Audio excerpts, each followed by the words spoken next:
Excellent. Welcome back, everybody. Thank you again to those who've been with us for most of the afternoon. My name is Carolyn Deer-Bobek, and I work for the Forum on Trade, Environment, and SDGs. I'm really delighted to be co-hosting this event with colleagues from the Graduate Institute and the Geneva Environment Network this afternoon. We're now at our third session of our hybrid event this afternoon, where we're coming back to discuss the question of vision and goals that should drive the talks on the Plastic Pollution Treaty.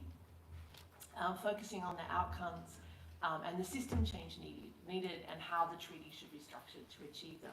So to moderate this panel, I'm really delighted to introduce Felix Uberti, who is the head of Global Affairs section of the Swiss Federal Office for the Environment. Felix has been very involved in the recent UNEA discussions around plastic pollution and also chemicals and waste. I'm really delighted to have you here to chair the panel this afternoon. Thank you very much, Caroline, and thank you for the opportunity to chair this third round for us moderator. We have heard we had a successful, ambitious outcome at UNEA 5.2. That is the starting point for this new process.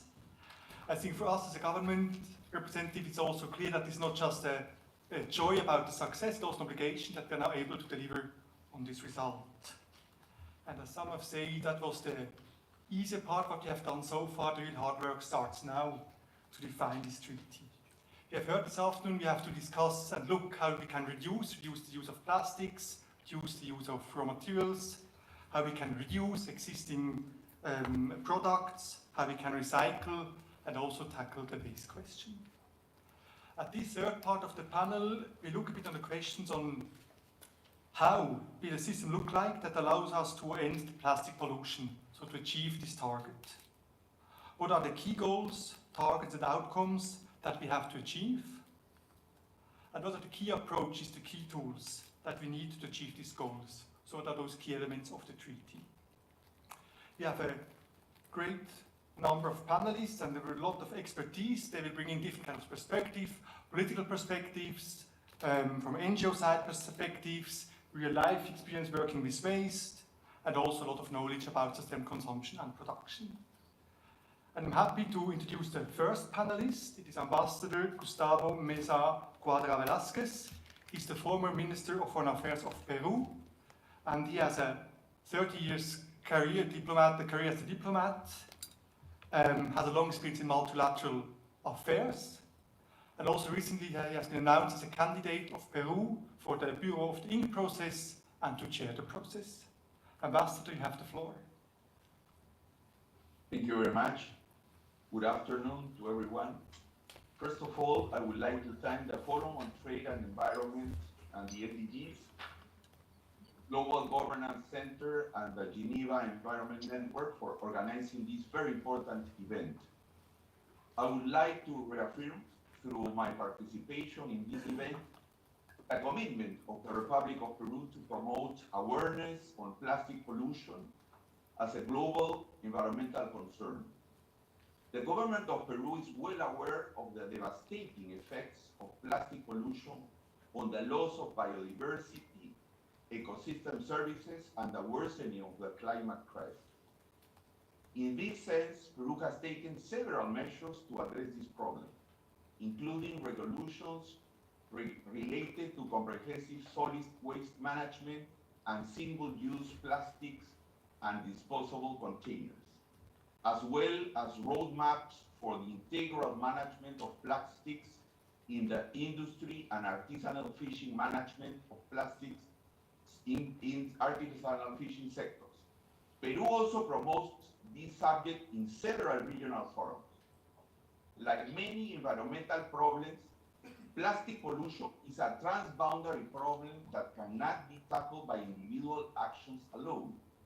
In that spirit, in October 2021, in the context of the 8th annual meeting of the Subcommittee of Permanent Representatives to the United Nations Environmental Programme, Peru and Rwanda presented a draft resolution aimed to end plastic pollution by the state starting the negotiation of a globally legally binding instrument to address this serious issue. The draft resolution was supported by more than 60 countries from different regions across the world and adopted during the last resumed session of the 5th session of the United Nations Environment Assembly. In Peru's vision, the future of international legally binding instruments should be as ambitious as possible. This new instrument should be based on a comprehensive approach to prevent and reduce plastic pollution in the environment by promoting a circular economy and addressing the full life cycle of plastics from production, consumption, and design to environmentally sound waste management, prevention, and treatment. It is also important to ensure a system that involves a responsible and sustainable production of plastics, as well as one that raises awareness among the general public on responsible consumption, keeping in mind the environmental, social, and economic impacts of its use. Plastic pollution disproportionately impacts developing countries and socio-economically challenged communities that work in informal and cooperative settings.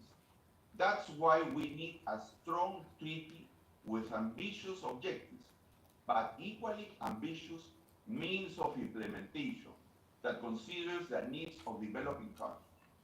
Peru also believes that the international community should listen to different perspectives in order to achieve a truly ambitious treaty. All relevant stakeholders should be heard and need to join forces to find concrete measures to reduce the production of virgin plastic, encourage recycling, and ensure safe and proper waste disposal of existing plastics, especially in the marine environment. Shared objectives of the future instrument, as well as the development of national action plans, should be heavily informed by science. It is crucial that science and its new developments support us and guide us in this process. The new treaty should have a human rights approach in order to truly achieve its goals. We need to understand that plastic pollution has a considerable impact on a broad range of human rights, including the rights to life, health, science, housing, and healthy environment. In that sense, it is also important to have a negotiation process that is open, inclusive, and transparent, which allows the participation of civil society, the private sector, academia, government, consumers, and the scientific community. For these reasons, I am honored and humbled that the government of Peru has decided to present my candidacy to become a member and chair of the Bureau of the Intergovernmental Negotiating Committee, INC. I would like to thank the organizers again for promoting this event. I am confident that this very important dialogue will provide a great opportunity to raise awareness on the future negotiations of the INC and the expected outcomes of its work. I believe that all countries should work collectively to achieve an ambitious result for the sake of present and future generations. Thank you very much. Thank you very much for this intervention, and also thank you for reminding us of the leadership role Peru has taken with others in this very important process, and also if you outline what does it mean an ambitious outcome, including how to highlight the importance of science, linkage to human rights, but also the importance of resources to implement such a treaty, and what you've also mentioned at the beginning, the importance to be ready to work on a national level to put in legislation and necessary measures. We would go to the next speaker on our list. This is Winnie Lau. She is a senior manager with the Pew Charitable Trust, and she's working on Ocean Plastic Project, which aims to propose strategies to reduce the global ocean plastic pollution problem. She has worked on international conservation, developing new projects in partnership in Asia. So for sure she's also be able to provide us further insights from the ground, concrete experiences that she had made in this work. Good afternoon. Thank you very much for the kind invitation to speak and present on the vision and goals for the Global Plastics Treaty discussions. As you've heard throughout today, the ocean is vital to our planet's health and to our well-being and prosperity. However, ocean health is being threatened by a projected tripling of the amount of plastic waste entering the ocean by 2040. But not all is lost. In Breaking the Plastic Wave report that Pew and Partners published in 2020, we found that there is a pathway to solving the plastic pollution problem. It will require governments, businesses, civil society, and citizens alike to collectively work toward a system change. The system change approach involves implementing solutions throughout the full life cycle of plastic, ambitiously and synergistically, and with haste. In a joint statement, Pew, along with a group of 16 leading organizations representing businesses, NGOs, and civil society, highlighted the need for urgent global action to halt and reverse the rapid increase in plastic pollution and create a circular economy for plastics. Based on the findings from Breaking the Plastic Wave, 6 key actions were outlined that provides a roadmap to help reduce plastic pollution flows to the environment to near zero by 2040. The first area is reducing plastic production and consumption, particularly focusing on eliminating all avoidable plastic use and establishing reuse and refill systems as a priority, and substituting plastic products with other materials where relevant and beneficial. The second area is designing all products and packaging, whether made of plastic or substitute material, to be reused, recycled, or composted in environmentally friendly, benign systems. These systems should be practical to implement at scale and focus especially on finding alternatives or solutions for multi-material or small format flexible plastic items that disproportionately leak to the environment and are not recyclable economically. A third area is improving and creating new waste management services with a focus on increasing collection, reuse, and recycling rates, providing long-term funding, developing circular systems, securing livelihoods, fair payment, and safe working conditions for formal and informal waste collectors, and filling key capacity gaps in middle and low-income countries.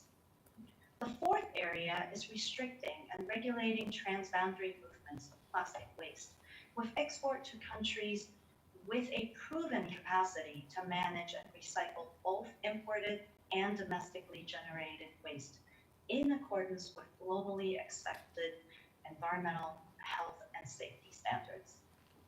The fifth area is tackling microplastic pollution by using alternative materials and developing improved standards and capture technologies to reduce microplastic release from tires and textiles, setting mandatory supply chain standards to prevent pellet loss, and eliminating microplastic ingredients in plastic products, that might be released into the environment.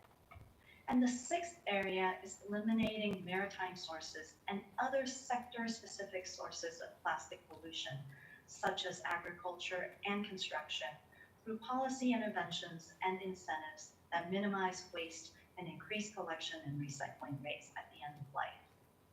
Strengthening international policy frameworks, such as through the United Nations Environmental Assembly, the Basel Convention, the International Maritime Organization, the Food and Agriculture Organization, and the World Trade Organization will be particularly important.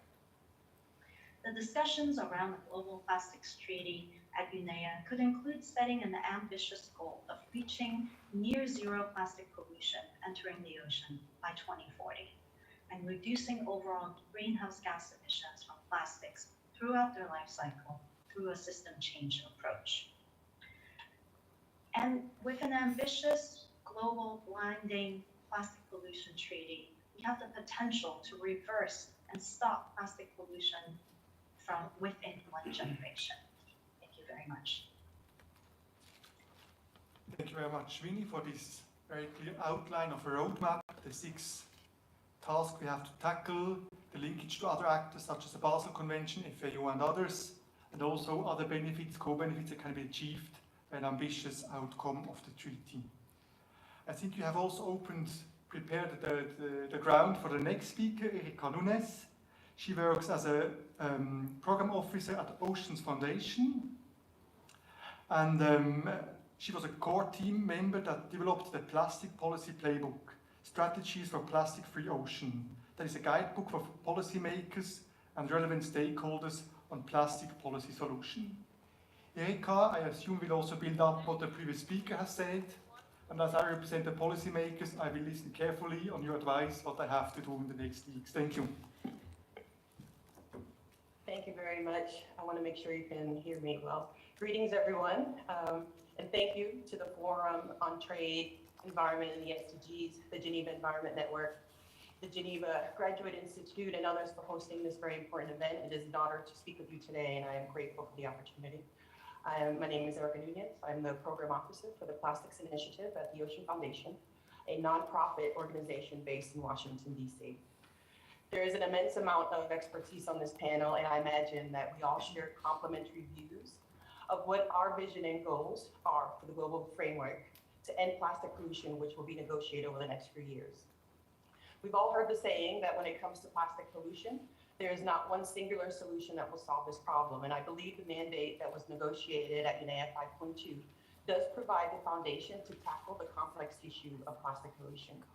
Some elements that I would like to highlight include, first and foremost, the fact that all member states agreed on the need for a legally binding instrument that takes a comprehensive approach to address the full life cycle of plastics, and the recognition that plastic pollution includes microplastics is something worth applauding.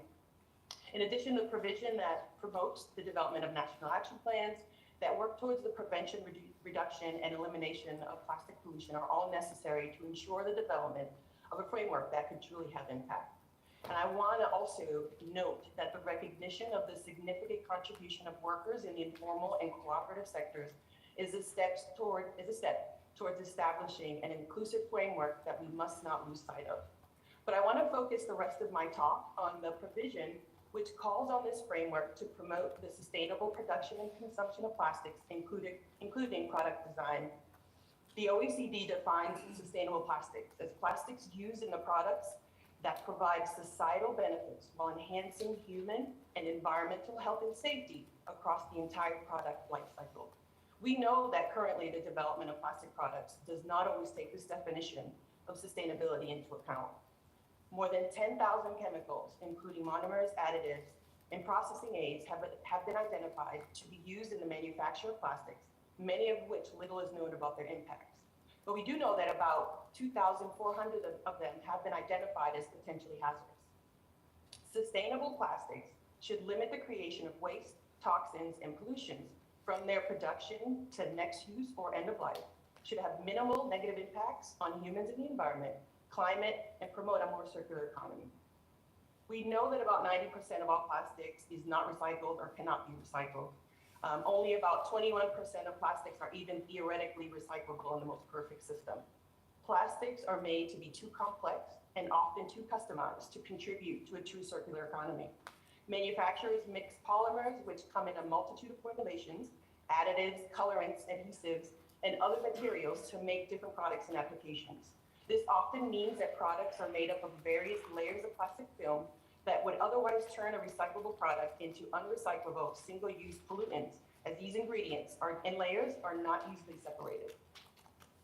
Poor product design, the inclusion of problematic materials and additives, the lack of transparency in labeling and material composition, the excessive level of customization, all contribute to the lack of recyclability of most plastic products.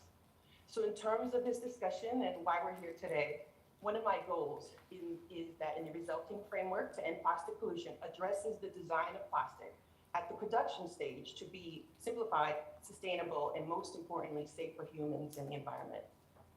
And with my last 30 seconds, I want to emphasize that we hear a lot about a circular economy for plastics, minimum recycled content standards, and other solutions to plastic pollution. But if we don't also start to examine and change the way plastics are made, we will not be able to achieve the necessary metrics for those policies to be effective. That's why a key outcome for me for the Plastics Treaty is substantial measures to address sustainable plastic production and design. Thank you very much. Thank you very much for this contribution. I think it was very interesting, because thank you for reminding us that it is true that all member states at UNEA have agreed to this is really a milestone. I think last time that we have agreed to launch negotiations for legally binding agreement was more than 10 years back. That's really an extraordinary moment. I think also what you have highlighted is kind of what is the barriers to recycling, that we don't have enough recycling at this stage. What is the plastic products? How does it look like? What's about additives? That is for sure one of the questions we have further discussed and look into it. I think also others mentioned the linkage to other stakeholders like the BRS Convention that meet in a few weeks here in Geneva for the COP. That's for sure a topic we have also taken up there. You have also mentioned the informal sector, that also there is a lot of economic realities, a lot of jobs also in this field. And we had foreseen also, it was invited to have somebody who represents the Global Alliance of Waste Pickers this afternoon here, Soledad Melia, but unfortunately she was not able to attend this afternoon, so perhaps there will be another occasion also to hear the voice of those people who are directly, their livelihood is directly also linked or depending on this, on the waste. I would go to the next speaker, that is Ben Dickson. He's a partner at Systemic. For those who don't know Systemic, it's an organization that provides a lot of basic information about the plastic, a lot of modeling about plastic waste. They did a lot of also inputs to very important reports that is published on this topic. Ben is managing the Systemic's growing work program on plastics, aiming to facilitate the critical transition towards a more circular and less wasteful plastic packaging industry. Ben, you have the floor. Thank you, Felix. Can you hear me okay? Great, thank you. It's a great honor to be invited today and to share a panel with so many other wonderful speakers. Systemic, so we're a B Corp company. We provide advice to corporations and investors. We carry out analytical research, and we also have frontline action initiatives on this topic. For example, Project Stop, which is a partnership program in Indonesia, where we're helping cities to drive the transition to a circular plastics economy. And this means that our work on this issue takes us into boardrooms, but it also takes us to communities on the front line of this challenge. And we see the real issues here. We see children playing on beaches covered in plastic. We see fishermen, speak to fishermen pulling up net loads of plastic waste. And we talk to local governments struggling with the unaffordable burden of growing volumes of low-value plastics and resorting to unmanaged dump sites, littering, or toxic open burning of plastic waste. So I'll share a couple of, I guess, cautionary points and then some of our visions here.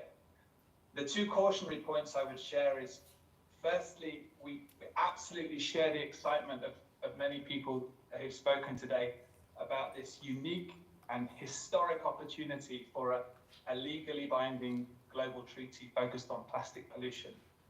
But the concerns I would share is, firstly, that we cannot let this negotiation process reduce the urgency for action today. We can't afford to lose momentum, and I hope particularly that industry will see the next 2 years is an opportunity to accelerate voluntary action in order to demonstrate the solutions that the treaty negotiators can take up in their policy frameworks. I think the second caution or concern is we try to stuff this treaty negotiation with so many things, such a wish list of priorities, that it ultimately becomes indigestible. And I think that as a multi-stakeholder, multinational community, we have a responsibility to make sure that the perfect does not become the enemy of the good in this process. But onto the vision. So we've done, as Felix said, some work on modeling and analytical research. And as as we've then tried to step back from that and look at what priorities emerge or features for the international treaty, we have identified 5 priorities. The first one is that an ambitious global goal for this treaty. The second one is coordinated national and regional plastic pollution action plans that can include national targets aligned with the global goal, national and regional plans that are tailored to those local contexts, and assessments of funding, how much money is required for each of those to actually deliver those plans. The third feature is harmonized monitoring and reporting. I think many speakers have spoken about already. Fourthly, learning and research is embedded into this process because there are many knowledge gaps, and also we need new solutions. We don't have all the solutions on our fingertips today. And the fifth part of this priority list is transition finance and policies to close the financing gaps that we see in the system.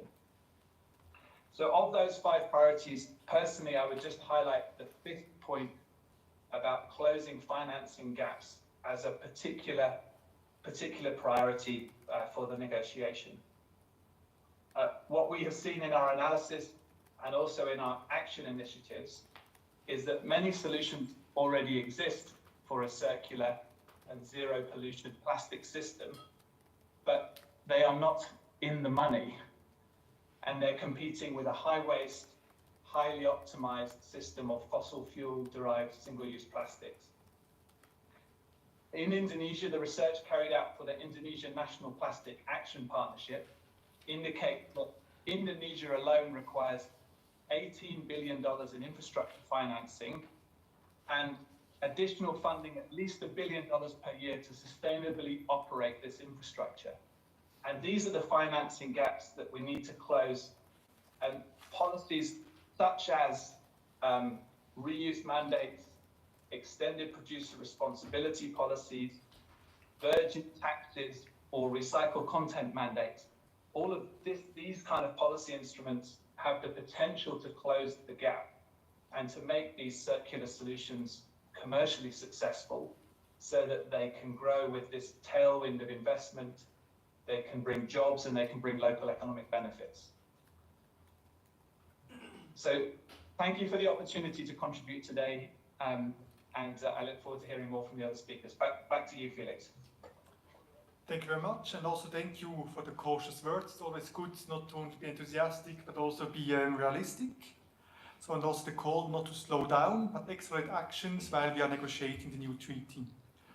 It's also interesting what you have mentioned about the financing gap, that we have policy instruments in place that exist, that we have to see how we can expand them, how we can apply them in different contexts to increase the resource available for this important task.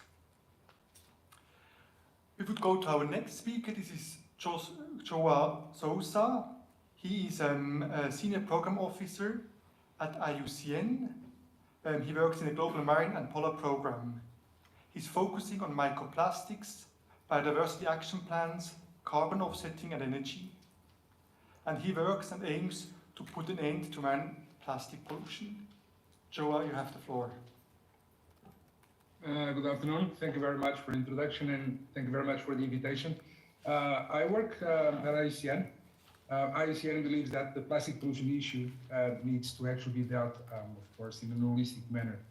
And that closing the plastic tap, which, by the way, is the name of our program that was initiated 8 years ago, is the first step towards the solution of these problems.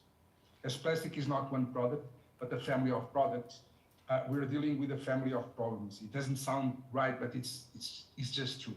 So, as to share a bit about the vision on an ideal system that would end plastic pollution. Very briefly, again, a system that is holistic, so all-inclusive. A system that understands that not all plastics are born equal. If you plot usefulness or service provided against externalities of that plastic, you will classify plastics in a way that allows for an accurate management of entire life cycle of plastics. Also, because not all plastics are alike, not all should die the same way. And there's a specific meaning here. Overall, a system that encourages design with purpose, chemical design, I mean, bio-benign design. So when you design it, it's already considering its lifespan and afterlife options. It's the best way, just start to prevent this. Also a system that understands that at national level, for example, and if at national level, if you can't manage, then don't buy it, don't even allow it. I'm talking more specifically about SDGs, small and developing states. We've been working a lot across small and developing states. In countries where you lack the capacity to manage end of life of for plastics, don't allow them to come in the first place. Or apply the simple rule for suppliers. Bring in, bring out. It's the way we do it at our houses. I don't store around my house things that I don't want. So you cannot just pretend that you are not flooding a lot of these type of small and developing states with plastic that there finds no way out after it's used. Another point that was supposed I was asked to comment was key goals and targets. Here, okay, again, in terms of the treaty, standard approach with flexibility to encompass geographical, economical, environmental, and cultural sensitivities. Promotion of R&D and innovation for entire value chain, from polymer design to end-of-life solutions. Partnership creation, consumers, producers, retailers, government, academia, NGOs. Again, standards and definitions is always good to remember so we can avoid the Babel Tower effect. Meaning that we all need to speak the same language. That's what the treaty is all about. If I ask a simple question like, what is recycling? We need to understand that until some years ago, for some countries, recycling was exporting to low and middle income countries. This was because it's recycling. So we need to go on standards and definitions and set this in stone as much as possible.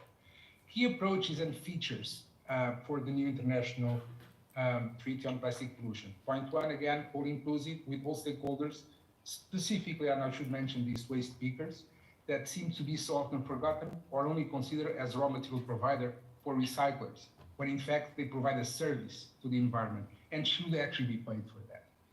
Point number two, a treaty that is flexible without being lax. Point number three, to finalize my short presentation, responsible above all towards the Thank you very much for this interesting presentation. I think you have raised different important points. You've also emphasized, although you have said also it's important that not to allow to come in a country if you're not able to handle it, or this kind of process that also would be responsible, the one who brings it also again to take it out. I think also once more this makes a linkage to the Basel Convention. When you think about the plastic amendment, I think that's one of the main motivations to deal with the plastic waste, because we have heard that different countries have challenging managing plastic waste they are receiving, and to introduce what we call the PIC procedure, the prior informed consent, is one of the tools that we have also to prevent unwanted imports. I think also important point that you made was about how standards regulations can drive innovation, can sustain innovation, and also they support creation of jobs and new opportunities.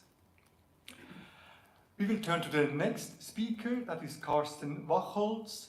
He works for the Ellen MacArthur Foundation. I think those who work with plastic, we all know this foundation. They have been a very important actor in pushing this topic forward. Carsten Wachholz and his team focus on strengthening the links between the European and global policy agenda with the Foundation's systemic initiatives on plastic, fashion, food. And they also work closely to the linkages with the EU Circular Economy Action Plan 2.0. Carsten, you have the floor. Good afternoon, and thank you for the kind introduction and the invitation to speak on this panel. I already have the feeling after having listened to all of you before talking for me that we are talking already on the same issues, still in a slightly different way, but the panel is a great start to align and start converging how we talk about the solutions to plastic pollution that then can hopefully be captured in a compelling way for policymakers around the world in the global treaty. Let me quickly share a few slides with you what we think the work the Foundation has done to date can contribute to that discussion. So as I also copied the link to our work in the chat if you're interested to read more. In fact, we think we have developed already a common vision and concrete targets, although for 2025, so where the treaty will, in the best place, just being agreed, for a circular economy for plastics, mainly through the new Plastics Economy Global Commitment, together with UNEP and the Foundation's Plastic Pact Network. But you need to keep in mind that all our work has been focused on one crucial value chain, the plastic packaging value chain. However, we think that our new plastics economy vision can be broadened to inform the UN treaty discussions. And with these 6 bullet points, I give it a very first rudimental try how that could look like. So obviously, currently the framing is mostly around preventing plastic pollution, but we think we need to combine the two things, preventing pollution and increasing circularity for plastics and beyond plastics. That entails clearly also the avoidance of problematic and unnecessary plastic materials and items through redesign, innovation, or substitution via other materials and products. Those plastic products and packaging that are put on the market need to be designed and be reused, recycled, or composted in practice. There will still be residual waste that needs to be managed in an environmentally sound manner, but hopefully with a focus of still producing high-quality secondary raw materials from it. We have lots of discussions around health, safety, and rights of all the people involved in the value chain that need to be respected, to being taken accounted for in the global framework. And as a result, we hope that overall production and consumption of plastics will be decreasing, decoupled from the use of fossil fuels, and the remaining need for virgin material inputs are based on regenerative sourced feedstocks. And honestly, that is not only true for plastics. If we're switching partly towards other materials, the same criteria would have to be applied. Zooming a bit out, because we need to simplify and not become the enemy of the best, we say usually that our vision is based on 3 main principles: eliminating all problematic unnecessary plastic items, innovation to ensure that the plastics we do need are reusable, recyclable, or compostable, and circulate all the plastics we use to keep them in the economy and out of the environment. Why do we think this is relevant for the UN Treaty? The presentation from Q made it very clear that the current prospect and projection of what is expected in the next 20 years are not very promising. So we need to make significant progress on all 3 levers. You see the elimination part is probably the biggest one. There's a relevant contribution from circulating plastic materials, but we also have quite a significant amount of plastics in our economic system that we currently don't have a solution to prevent them from leaking into the environment. So a significant amount of innovation is needed to get to zero leakage. How can we translate these into policy objectives, both for governments but also for businesses? So when you think about elimination and you want to measure the progress around it, we have started setting absolute or virgin plastic reduction targets with our network of businesses who are committed to work towards that common vision. It needs to be underpinned not just by increasing recycling, but also increased efforts on elimination and reuse. We need to have a very well-funded and very targeted research and development agenda, and hopefully the treaty discussions will facilitate a mechanism to get an alignment on what's needed, focusing also on not only on new materials, but also on new delivery models, and focusing on those plastic streams which we know will, even in a time frame of 20 to 30 years, difficult to be managed or handled.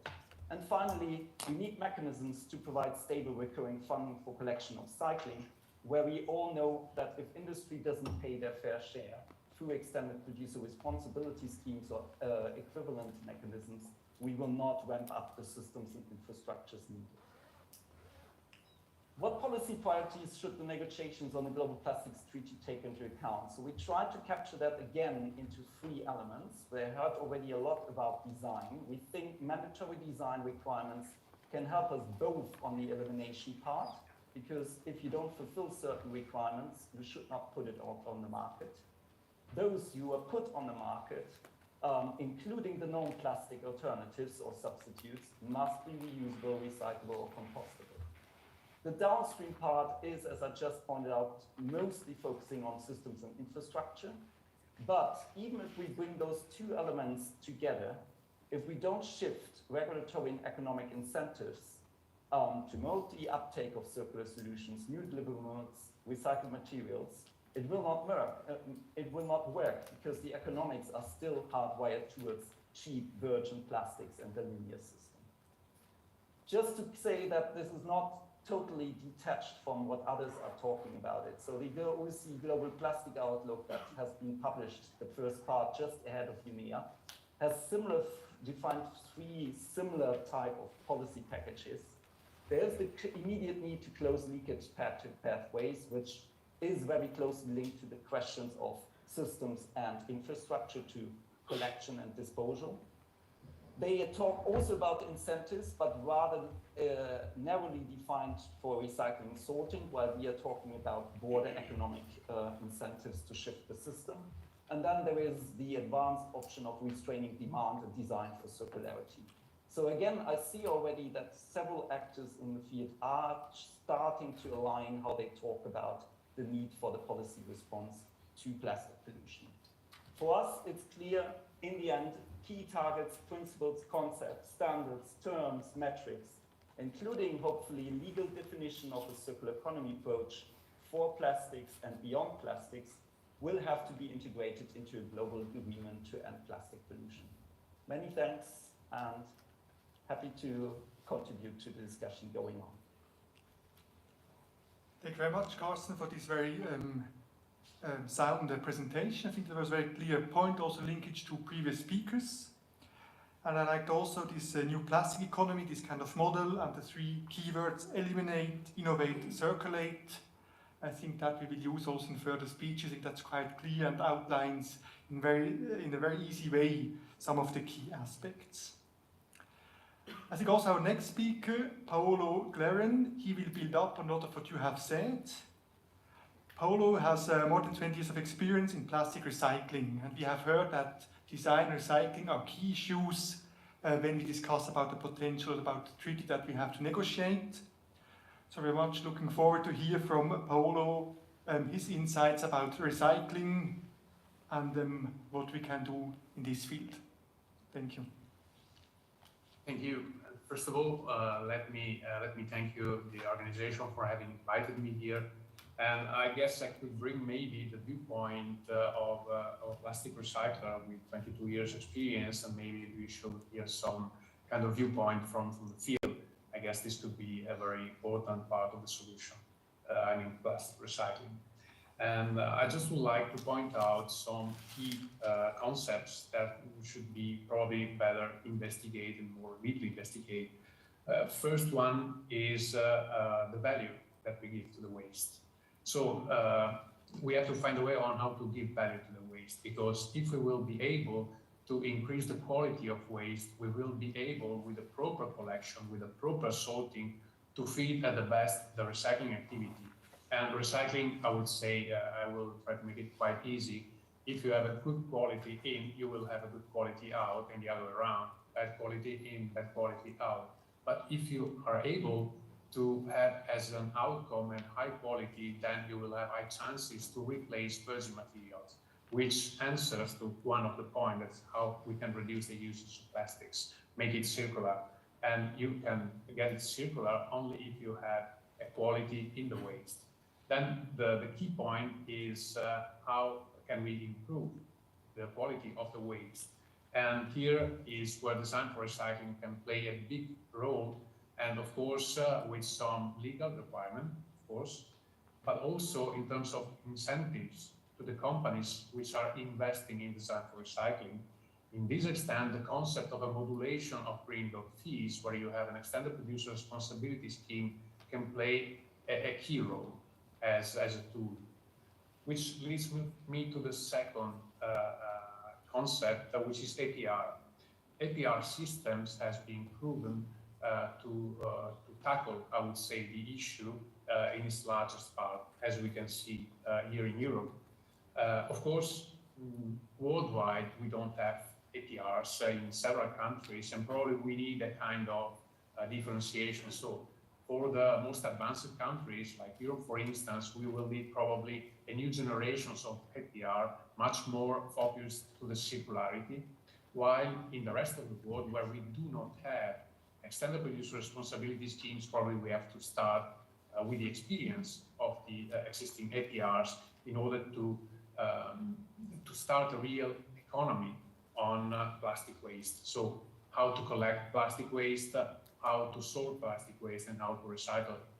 By the way, I guess a large part of the 18 billion euros of investment that has been mentioned before, and the 1 billion euro per year as expenses, I hope this can go to a large part of society, or people that can get some real benefit in terms of salary out of these activities. And of course, you will have a double benefit, of course, diminishing dramatically the quantity of leakage of plastic in the environment, at the same time to provide, I would say, some consistent salary to poor people. And this can come out of APR. So this concept must be enlarged to the countries where it is not in place at the moment. Then in Europe here, we are probably to have a second generation of APRs. Last key concept I would like to bring to you is when we think about how to do different, I mean material substitution or even new technologies, we have to have always in mind that the target shouldn't be how to eliminate plastics. The target should be resource efficiency first, and also, I would say probably on top of resource efficiency, climate change. So when we take some choices, we have always to have in mind these two concepts. Otherwise, we will just look at a very, I would say, detail, if I may say this word, and we will lose the overall picture of the climate change, which is the key challenge in my opinion. This is it from my end. Thank you very much. This is highly appreciated, and I think we have also heard before how important it is to have an inclusive process to bring different experiences, realities. So I think, as you have mentioned, it's very important to have also people with concrete experiences, for example, in recycling, to be part of the discussion, to take into account this reality. I think also what you have mentioned about EPRs will be an important discussion. I think also we have to learn more about how they are applied in different countries, in different contexts. What can we do on a global level to support them, and what should we do perhaps on a national or regional level. The last speaker on my list is David Azoulay. He's the managing attorney at the Center for International Environmental Law, CIEL, and he co-leads CIEL's plastic work. He's an active observer and participant in all the negotiations in this field, and we will for sure hear from him some insights out the legal perspective and also views from the civil society. Thank you very much, Felix, for the introduction. Thank you very much, Caroline, for the very kind invitation and for putting up such an interesting event. The questions that were put to the last panel are quite extensive and ambitious. We're talking ambitious, and those of you who know me know that sticking to 5 minutes is going to be challenging. But I try to summarize the point that I wanted to make and also include a few maybe unpopular or challenging opinions about this, because this is usually why I'm invited in some of those things. So one of the first questions was about what sorts of goals should we set to ourselves. And the first one is we need to set ourselves a clear objective. And in that respect, we also need to look at what has been adopted at UNEA. And this is not a treaty to end plastic use. This is not a treaty to address the question of plastic waste. This is not a treaty to address plastic leakage. This is an international instrument to end plastic pollution. And it's important for us to stick to that ultimate goal and not try to constantly redefine the goal in minimizing it. So you may ask, yes, but plastic pollution is a pretty large and wide term. How should we define this? Well, I have a good news for you. The OECD has been working on this for quite some time, and they've adopted a definition that I think is quite appropriate for the work that we've set ourselves to. It's plastic pollution is all emissions and risks resulting from plastic production, use, waste, management, and leakage. So that is the goal that we need to set for ourselves and we need to try to achieve. And in that respect, I was a little concerned to hear quite a number of speakers really focus on what is the best way to address plastic waste. Again, what was adopted was not a treaty to address plastic waste, it's one to end plastic pollution. And in that respect, we've also heard quite a bit about the value and importance of circular economy approaches, and I couldn't agree more. But it is also important for us to clarify what we mean by circular economy. Too often, circular economy is limited to the idea of resource efficiency, bringing back material into the economic cycle. This leaves behind, and this kind of forget, what were the original intent and definition of circular economy. There is indeed this question of minimizing resources use, but there is also the number one aspect of circular economy is eliminating, all externalities. And among the externalities that I have almost not heard mentioned today are externalities about health. We've heard a number of people talking about that number of substances used in plastic that are toxic or that are known to be toxic, but this question hasn't yet been fully considered. And I think in order for us to achieve the objective that we're setting towards, that we've set for ourselves, in order to address the questions of emissions, of pollution, in order to address the questions of fence-line communities that were mentioned a number of times, of worker safety and others, it is really critical that we bring back this particular objective and consideration of the health externalities around plastic. Another key element that will be critical for the success of our work is the question of financing. It was mentioned a number of times. Of course, this treaty will come at a financial cost. But it's important to realize that not to focus on the financial cost. Too often, we focus on the financial cost and then end up doing a cost-benefit analysis and wonder, well, maybe this is too expensive to do. It is very important to remember that the status quo currently has massive costs as well. Not adopting proper policies and provisions will have a massive cost, and so it's important to put that into perspective. But still, it will require financing, actual money to help implement the issues. In that respect, it was very helpful to see the UNEA discussion come to terms with the idea that we will probably need a dedicated fund to that to implement this. But it's important to also look at where will the money come from that will abond and feed this fund.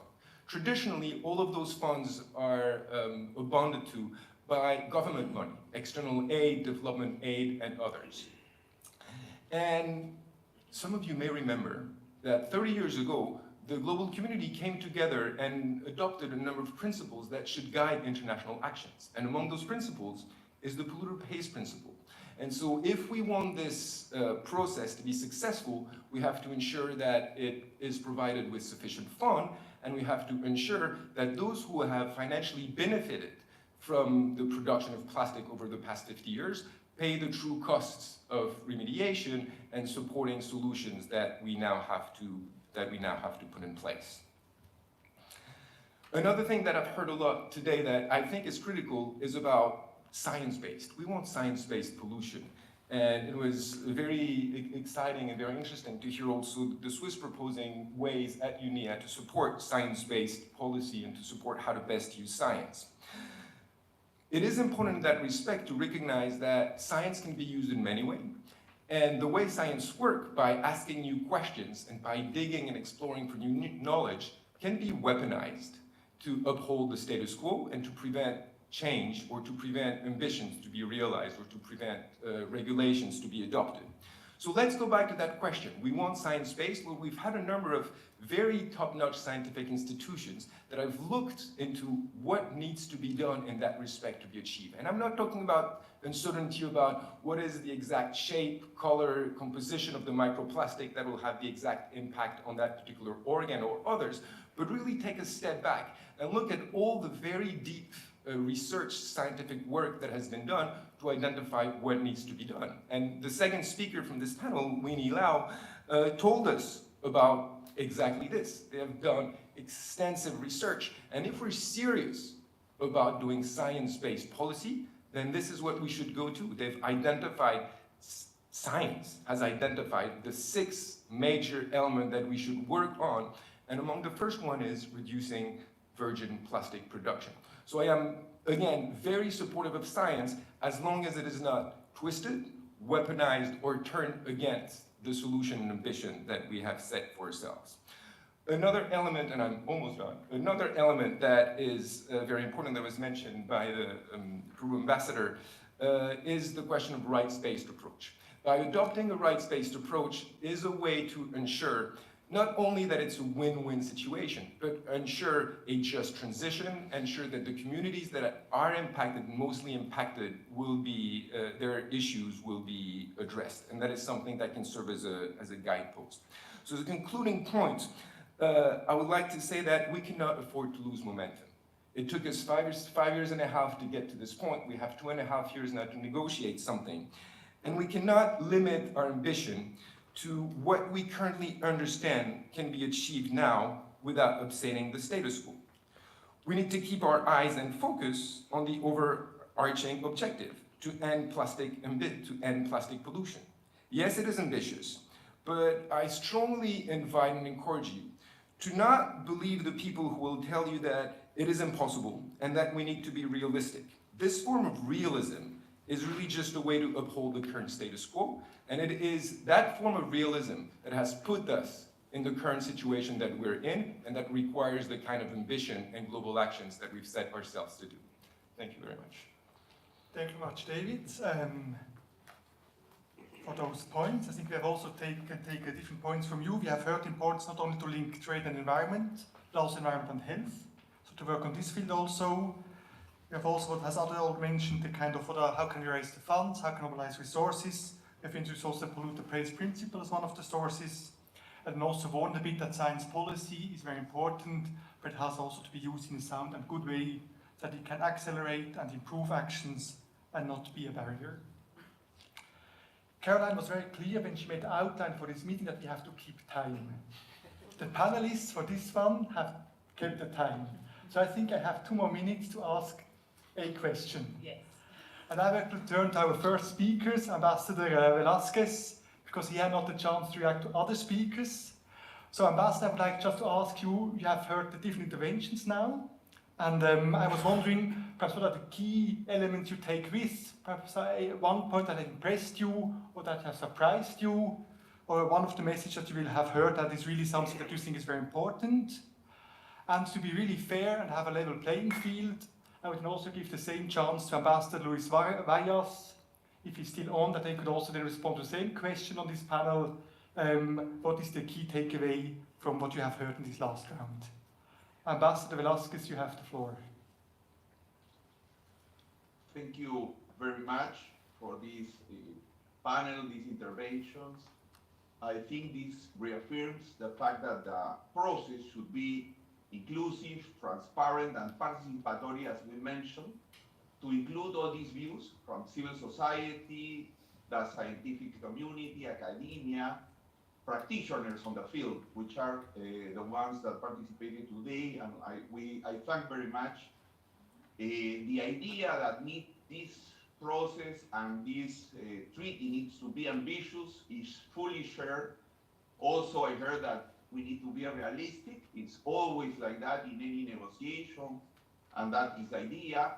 But what we also think is that this problem is so comprehensive, so broad, that we need to include several points of view.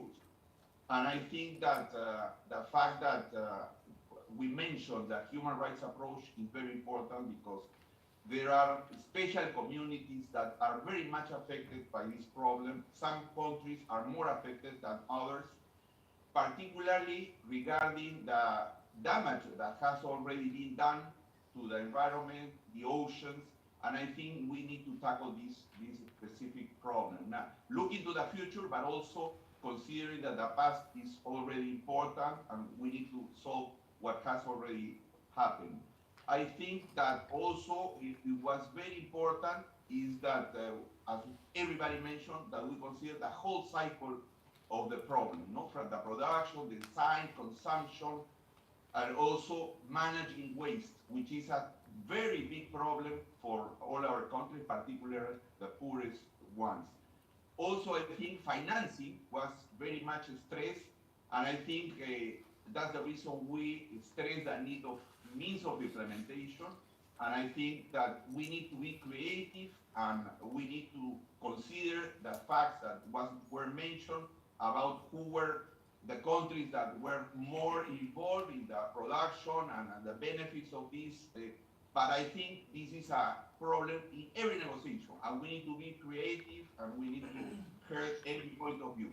This is basically my takeaway from this briefly in the point of view for all the interventions I heard today. Thank you very much for your invitation and work you are doing. Thank you very much, Ambassador, for those for your takeaways from this session. I will now give the floor to Ambassador Luis Vallas for his takeaways. And as mentioned before, Caroline is reminding me of the essence of time. So thank you for also keeping it short and concise.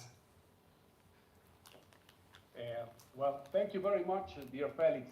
It's really nice to see you again after our environmental negotiations there in Geneva. Let me thank you for the excellent conduction of this session too. And my gratitude also to all the panelists for the insightful and important interventions today. We have listened to international organizations, governments, NGOs, private sector, and multiple stakeholders.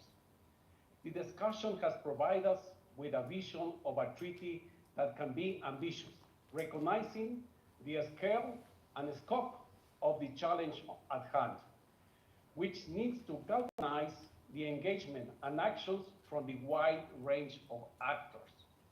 Many have mentioned that the treaty provides opportunities to address the impacts on public health and the environmental and drive innovation and new opportunities for sustainable trade.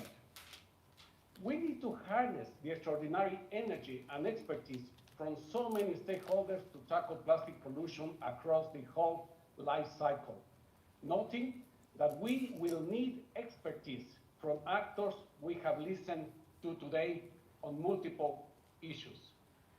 A collaborative multilateral approach and enhanced coordination among instruments and processes mean to sum up and work together from every organization's expertise to contribute to our shared vision, which is already happening across the UN system and other organizations. We can make, and we do make, national efforts to combat plastic pollution. In my country, Ecuador, we have implemented legislation on this matter, and we have been quite active in different forums at UN, WTO, and other organizations toward the adoption of this legally binding international instrument. You know, we have the Galapagos Islands, and we have a special legislation for the Galapagos, where plastic has affected our fauna and flora. And as you know, this year we have enlarged the marine reserve in the islands. But national efforts are not enough. Governments must work together, bringing on board all the actors that have something to say and contribute to the treaty. This is a task for the whole international community. Ecuador and I will be honored to continue contributing with my expertise on multilateral environmental negotiations and hopefully leading the negotiation process on behalf of the international community. We need what I call the 5 Cs: coordination, collaboration, cooperation, concessions, and of course, compromises. Thank you once again for this wonderful and very productive dialogue. Thank you. Thank you very much for those closing remarks from your side. And I would just like to thank all the panelists for their contributions for this very interesting and sound exchange. And I give back to you, Caroline.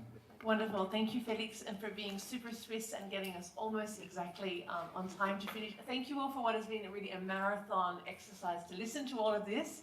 Hopefully you found it as enriching as we have. I'd like to, on behalf of all of the organizers, really thank all of our panelists and all of you. And I think there are over 250 people who've joined us online over the afternoon, so that's really an excellent sign, I think, of the interest and engagement and excitement about this topic. I want to really acknowledge my colleagues from the Geneva Trade Platform here at the Graduate Institute for their work in making this event possible. I also just wanted to remind you all that there is a reception upstairs in the Graduate Institute cafeteria, which is starting pretty much now. So please do stay. One of our goals here was to also try and galvanize a sense of energy among the community of experts and stakeholders working on this. So please do join us upstairs. And I don't think I will try to summarize in any substantive way, except to say our goal today was to take stock of the state of play, to start galvanizing a sense of where we're going next, to bring together some of the key players and thinkers on this. And I think we've achieved all of those goals. I guess the next step is to really focus. It's quite overwhelming, I would say, listening to the range of activities and initiatives, things that need to happen. I guess for the treaty, it struck me at the end, we need to focus more on where are we most facing challenges of international cooperation, and where can that international cooperation best help, and how can stakeholders most help us and push us to make sure that governments do what they need to do to set the right framework for this. So thank you all so much for your time, and we close with that. Thank you.